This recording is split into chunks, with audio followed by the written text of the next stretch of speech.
This time on Grenade Motorsports, we turn this into this. We finish up the brakes, we do some interior work, we spill a bunch of gasoline, and we get this back on the road. Come on.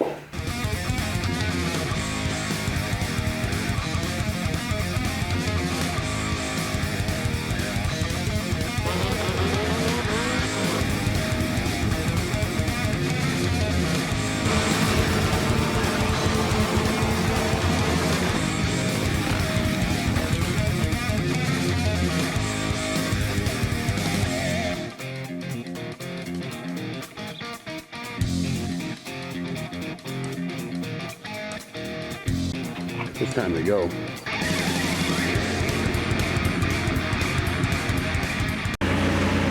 Ignition. Make sure it's in neutral.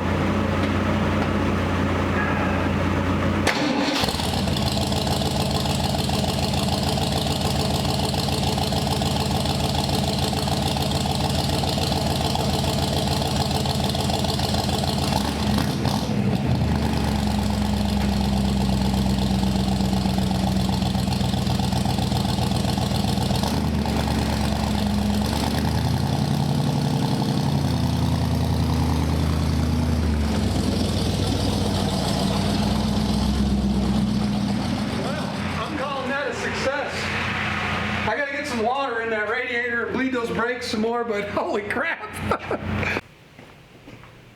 Man, that was a long day getting that running. Well, I mean, it ran, but it didn't move. That's the first time it's moved in so many years, I think 20 years or something. These are the self-adjusting kind of brakes, so as I move the truck forward and hit the brakes in reverse, it advances this little arm that tightens this adjuster and makes the shoes ride right where they're supposed to. And eventually, when they get it perfectly adjusted, the arm stops so that they can't be over adjusted. It's brilliant to think of what they did with those drum brakes back in, you know, the 30s or whatever when it came out, all with no computers. That means there were guys sitting at a draftsman's table drawing these pivot shoe spring-loaded insanity that works with such simple pieces of equipment, you know, to manufacture them. They really do work well, and sure, everyone loves disc brakes, but when you're not pushing 400 horsepower, who cares? Today's goal is going to be the radiator and the fuel tank, and take the wires from here and put them on the key that's in the dash. That way I can literally get in it, turn the key, warm it up, and drive it. And that, I mean, you can tell, I'm just so happy about it, because this one was a stretch. Dragging it out and getting it to this point, I was like, man, I can do it. I was confident, but I was also leery. And, you know, here we are, and it's close. So let me get back to work. I got coolant in it.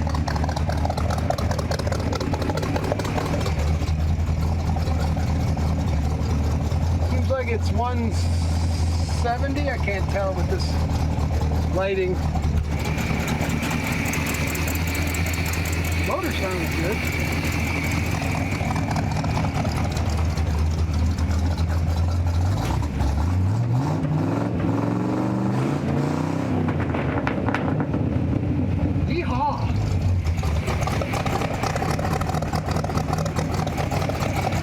I feel like it should have real mufflers. Still burning off some of the oil. It's crazy that carburetor sat in the barn for 10 years.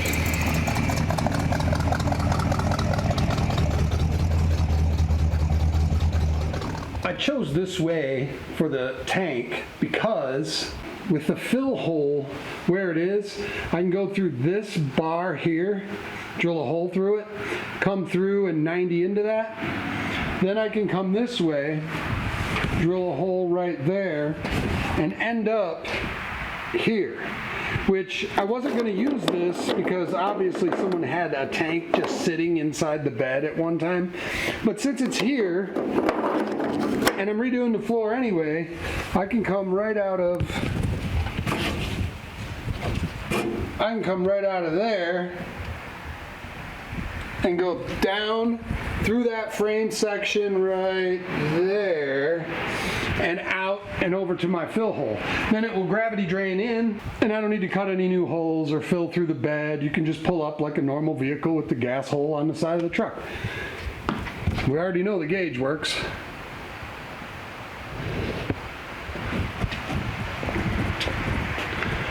I got the alternator charging. The coolant system is in. It's been up the temperature several times. The temperature gauge works. Yeah, the glare, you can't really see it. We'll get there because I'm going to drive this. Now that the radiator is in, all I need to do is get this fan cut out of this shroud. And I think I'll make brackets for it. And I mean, it's not really a shroud, but you know, all of this plastic's just not going to fit in there.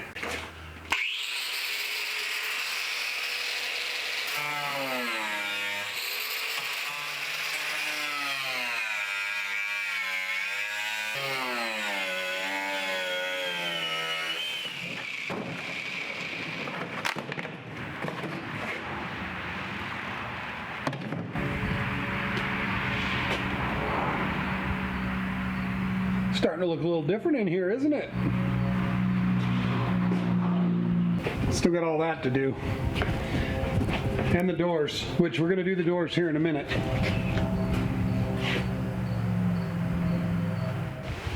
Did a little bit of color matching in there. I think it looks just fine. Plenty close enough. Obviously the interior is a total mess. But it's looking much better. First thing I need to do is get that battery out of there.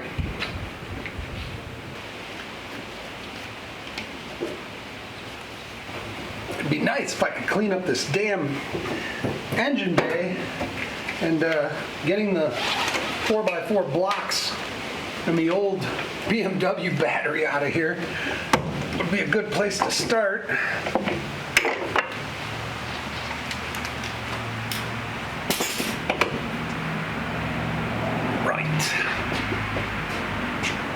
Remember last video where I mentioned my old plumber buddy Gene measuring something with a paper towel? I needed to find the measurement 8 deep by 10 wide, and I didn't want to carry a tape measure into Walmart where I bought the battery. So what I did was, before I left, I measured my hand from here to here was 10, and then from here to here was 8, and I went in and sized the battery with my fake measurement. But let's see if it worked.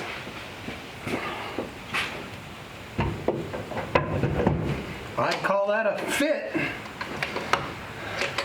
I'll take this out of here. Yeah, that's actually really, really good. It's perfect. I'm gonna put a different sticker. This Ever Start just screams Walmart. I wonder if I can peel that off.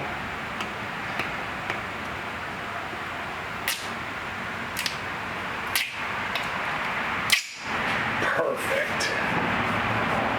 Yeah, I'll put like a Summit sticker or something there.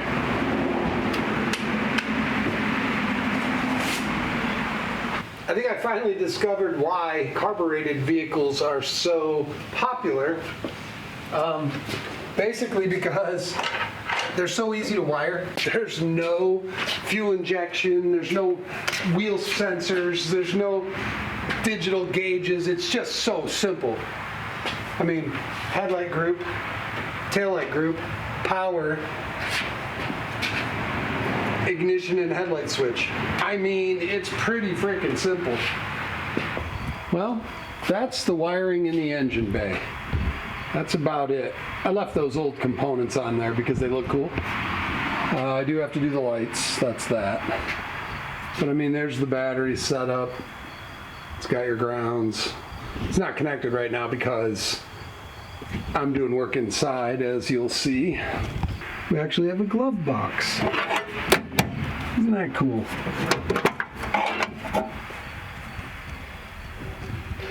Most of our gauges are done. I still have some loose ends, obviously, and oh boy, don't look over there, we're not done yet.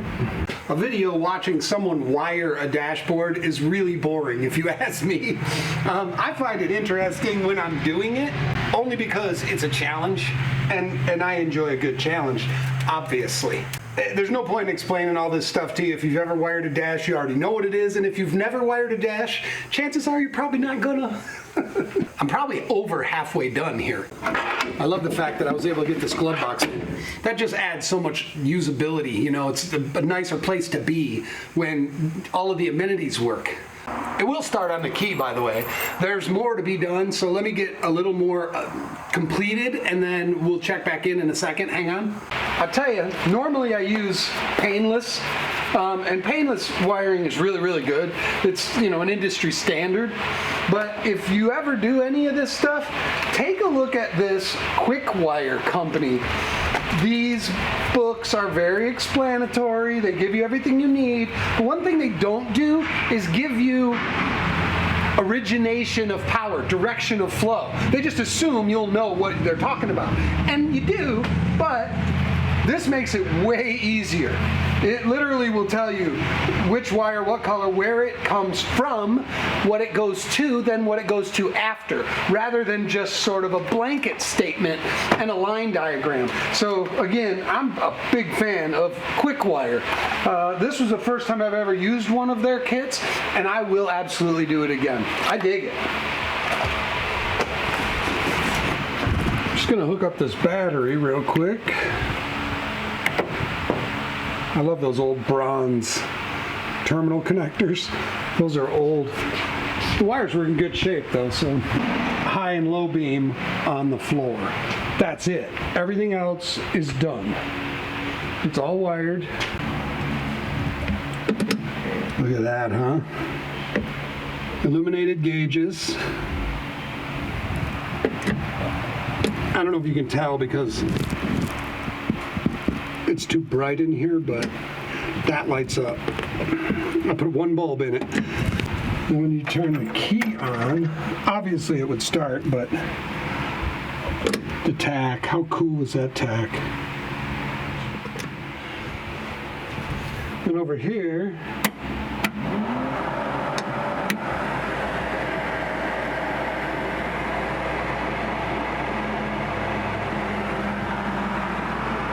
sweet, I need to go get some fuel so we can drive it.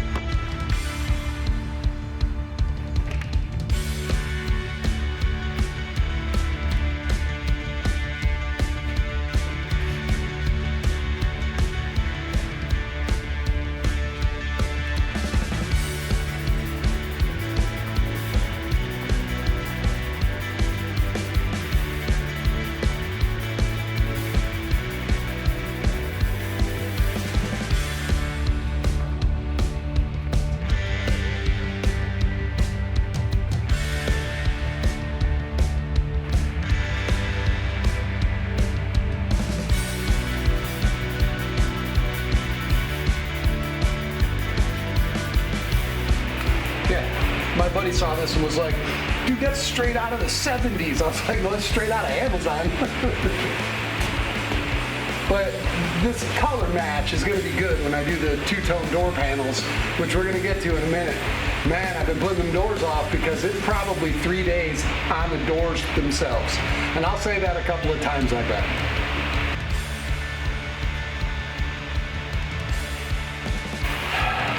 Really nothing to hook these to, which is why I do this on a bench instead of in the truck. If you ever do a seat cover, believe me, it's better to take the seat out. You'll get a better fit. You won't be constantly adjusting it. Oh, that clip came off, it's all bunching up. That's why I do it like this. And I don't use these much. Matter of fact, I haven't put seat covers on anything in quite some time. That Jeep over there, I did those because it came with them. They were in there, so I just put them on. I did not take the seats out because they were power, and I'm constantly messing with the bunched up fabric. But regardless, I think I'm gonna weave something through here, like a piece of wire, and tie it. Then these can go to the wire, much like this, but you can't go to that because that's this device. Yeah.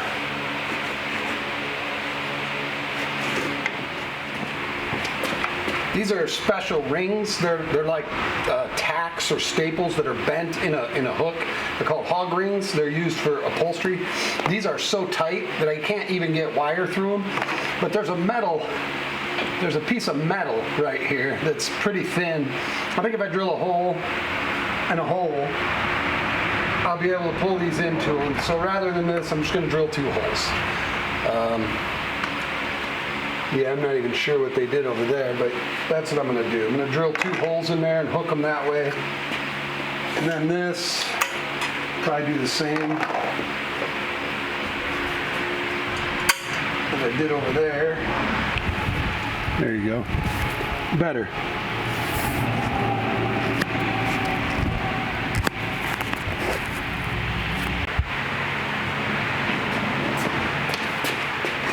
I think a seat cover put on properly can look good, you know. This here, I don't like this. And when you open the door, that's what you're gonna see. And then it's gonna rip. And so what I figure I'd do, at first I was gonna just drill a hole in there, put a bolt with washers and squeeze some sort of little mini bungee or something. But then I started to think, I got safety wire, which is stainless, first of all, so it won't rust. Second of all, it's thin and strong. This safety wire twister is for like racing, and you basically secure all of your fasteners. You can tie wire your grips. In the old days, we used to tie wire our grips instead of glue. Some guys would do both. But it's basically for bolts. They drill holes in bolts and then secure it to a part on the frame, so when you're racing, it doesn't come apart. And rather than just twist it by hand, this is a much more secure way of doing it. It's just a locking pair of pliers that, you'll see how it works. There's a little hole here. So you just lock it in and then pull it. There. It makes it nice and neat. Looks like it was meant to be that way. And you just cut off the extra with the little clip.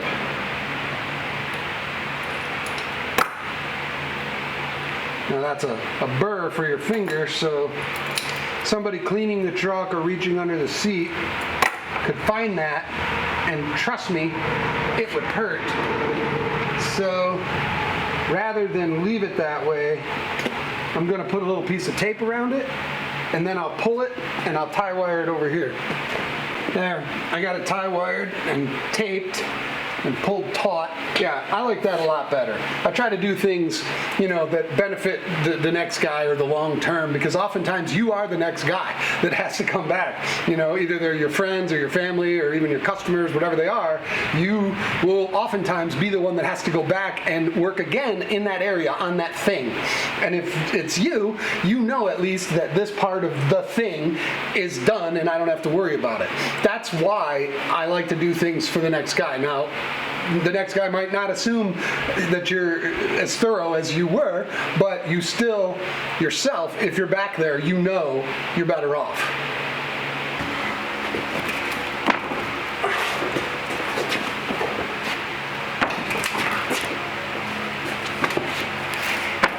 Actually, I'd like this spun around so I can do these. Yeah.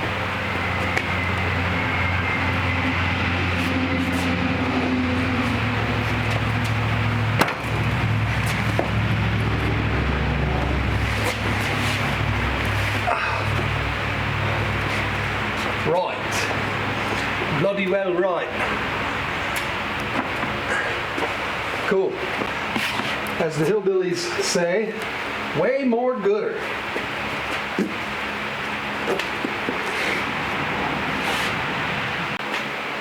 Yeah, I think if I just grab this, what can I hook it to?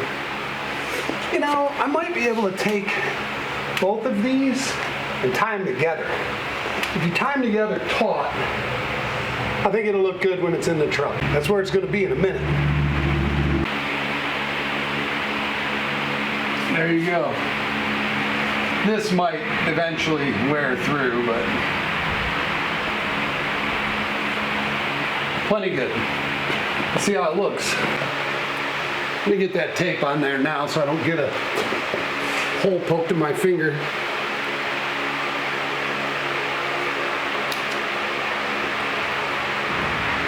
Little hillbilly trick my mom taught me. I'm not actually cutting it with my teeth, I'm just pinching it. Yeah, I know. Actually, she didn't teach it to me. I saw her do it when I was a kid, and I was like, that's faster.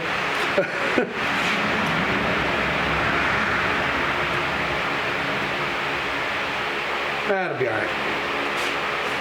How's it look?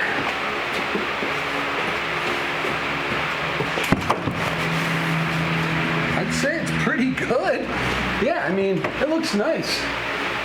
Are the lines all straight? Probably not, but that's also being a bit over the top. But I mean, that's cool, man. I'm all right with that. I had some heavy weights on the carpeting overnight, trying to get it to lay flat.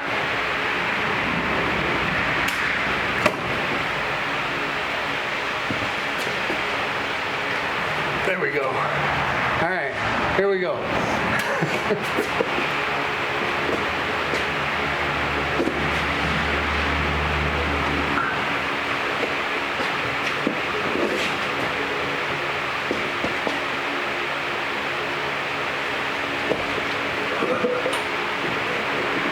Lift with the jerking motion in your back.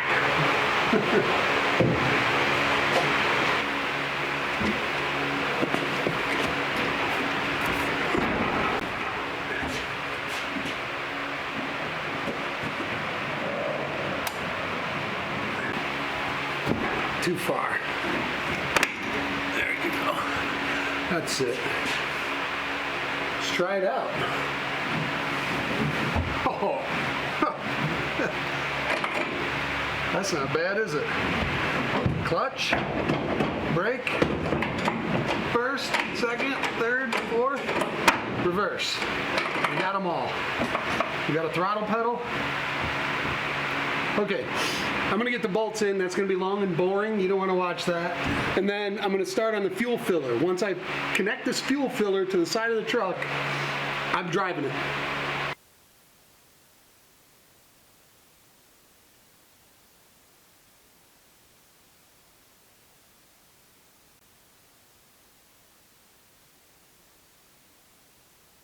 I ended up getting some hood hinges offline from a local hot rod shop that had them, and the issue for me was the black ones that were on here, they had, one of them was off, and when I went to put the one that came with it back on, turns out they were both the same side, so those black ones were no good. I couldn't use them. Well, I put the one on, and I come over here to take the black one off, and I know the bolts were sketchy, so I was spraying them up, working them in, out, in, and I was going back and forth, and they snapped off anyways, which totally stinks, because it just stinks. But that happens. So this hinge actually goes here, and will go here, but I got to get these two bolts out first.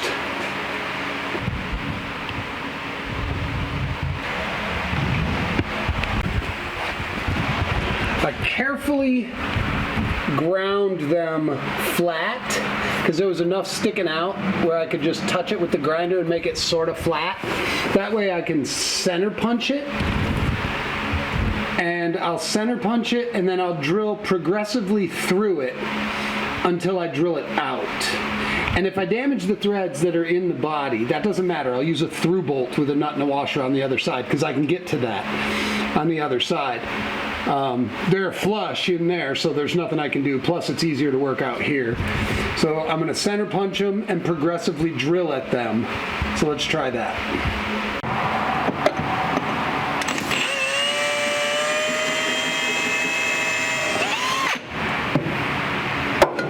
All right, I got one of them.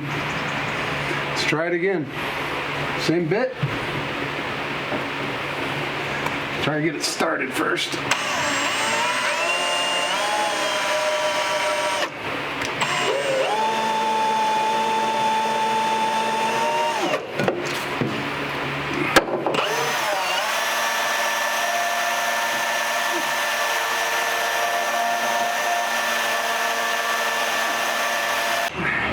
It's working, but I think this bit's about done.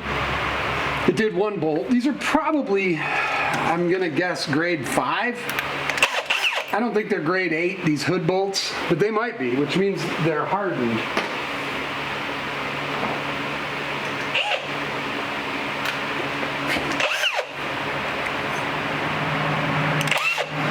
So let me try the next size up.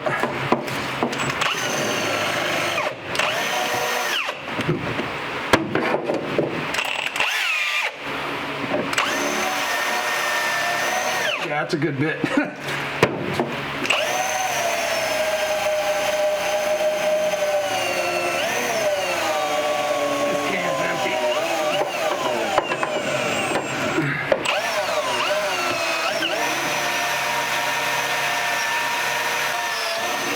Got it. There. All right, so now I go bigger and bigger until you just hit the threads on whatever side it is. And then you can spray it, and usually an easy out, or it'll just fall out with a screwdriver.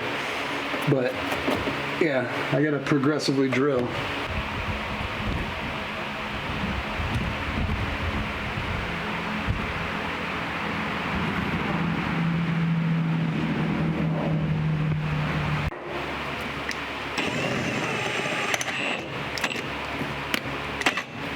I think the bolt just split, which is good because I might be able to work with that. Let me try the top one.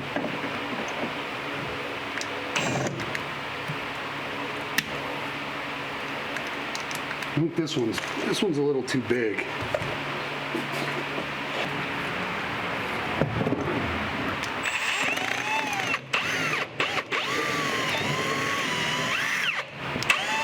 Whoa. I think I caught a hold of the fabric in there. Yeah. Yeah, it's catching the fabric on the back of it. Which I don't mind. It's up towards the top. Can't see it anyway.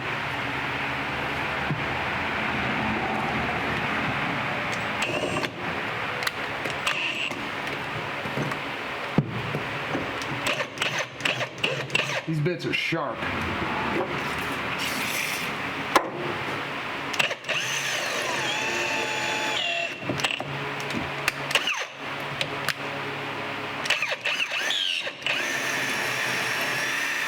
There.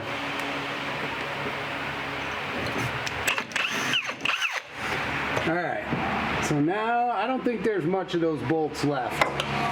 My hope is that it cut through one end of it. That'll allow this penetrant to get in there, and an easy out might pull it out. I don't know. I don't know which one of these is going to work. Probably none of them. But as long as I don't break one of these hardened tools off inside of that hole, I think you'll be all right. There's another thing I want to try. This one I can see is cut through the bolt, so I'm hoping that one works. There's one other thing I want to try. But first, let me see if I can get these to bite.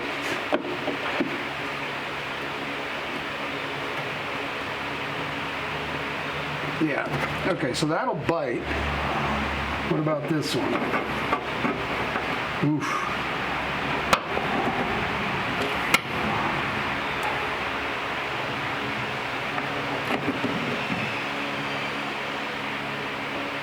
No. That one won't really bite.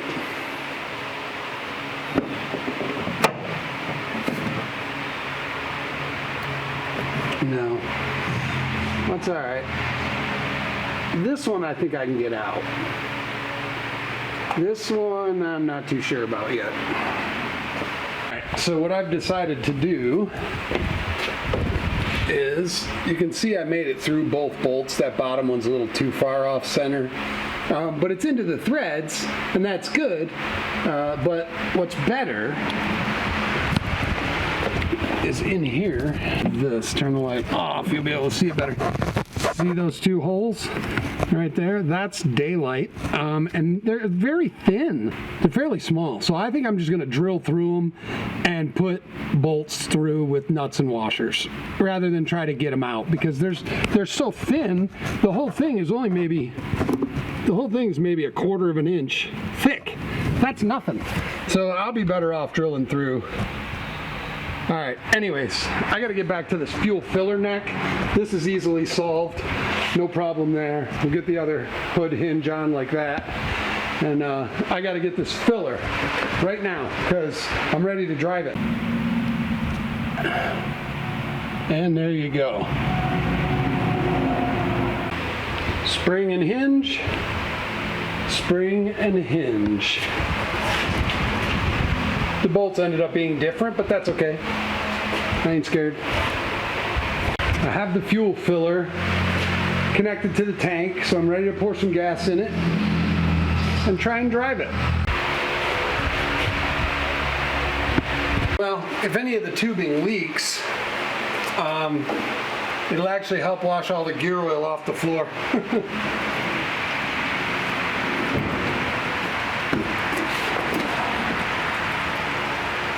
4 gallons. It's going to take a second.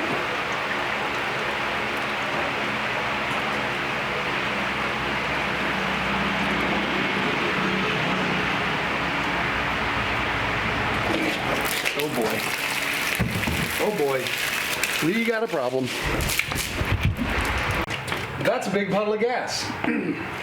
What the 69 Mustang fuel tank does not have, and I thought that it needs a vent in it, because as you introduce fuel, the air has to be displaced. Otherwise it builds up a negative pressure and it spit back out at me, because the way they're designed, like even the Camaro tanks, some of them, if the tank is in the bed floor, you open it up and you can see the fuel. So as you put it in, the air is displaced in front of you, which is technically dangerous, which is why they don't do that anymore. However, this tank needs a vent. So in order to alleviate that for right now, I just jacked up the front of the truck to let it all gravity, and as the fuel was going in, the air was being displaced.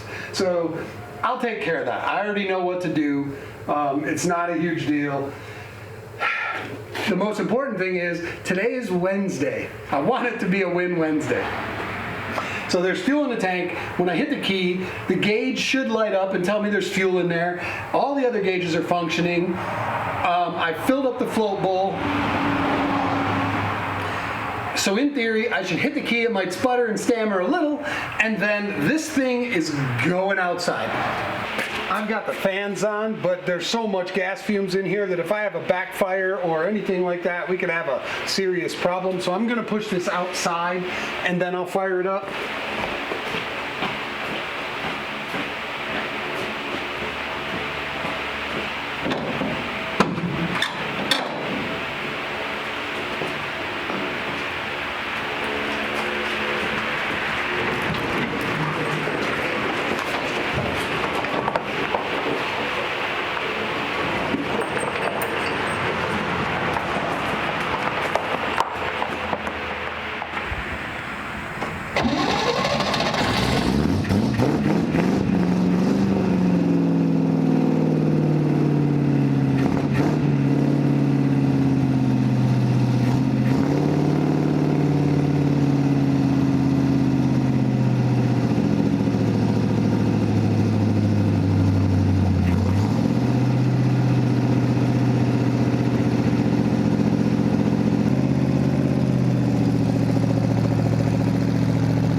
my goodness. That was a little scarier than you think it might have been, because as soon as I got out of sight, it stalled. But I was rolling, so I dumped the clutch, feathered it, it fired back up. I got it started and turned around. It was a bunch of hillbillies. They're good dudes. What did he say? I didn't even hear him. He was like, your channel. Good, dude. He's like, your channel sucks. I know, believe me, I know. But anyway, so it died and I got it turned around. I think it was just, it found the empty spot of fuel line is what I think happened. So at any rate, so far so good. I need to do that a couple more times before I call it a win. Let's lay out the doors and I'll show you the rest of the stuff that's going on. There's the passenger door, which isn't too bad. I just got to put new glass, new seals, which all the new rubbers right here, all this stuff. And then that's the glass. This door is the one that is issues. I have to patch the frame and I have to put this skin. Fortunately, the skin was made already, and that's cool. I just got to sand off that flash rust, but yeah, I think it actually goes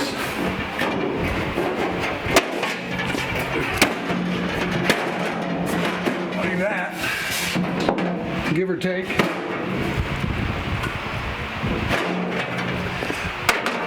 The bummer for me is going to be matching the paint, but if you saw the back of the truck, and even the front, from this distance, it's not terrible. It'll work.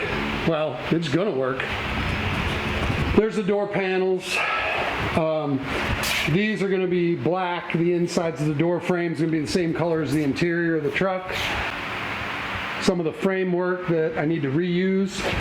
These need to be painted silver to match the silver trim inside of the cab. And of course, I got to drive it a little more and work some of the bugs out. They're all minor though, honestly.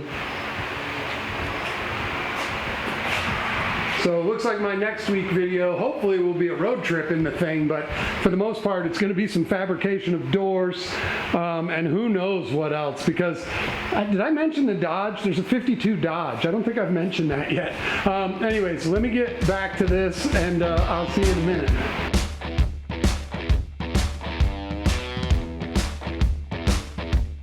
Man, we got a bunch to do. We got a bunch more stuff coming. Just wait. It's getting better and better. That's where we're going to have to leave it for this week, you guys. Please remember, like, subscribe, and share. New episodes every Thursday. Thanks. I'll see you soon.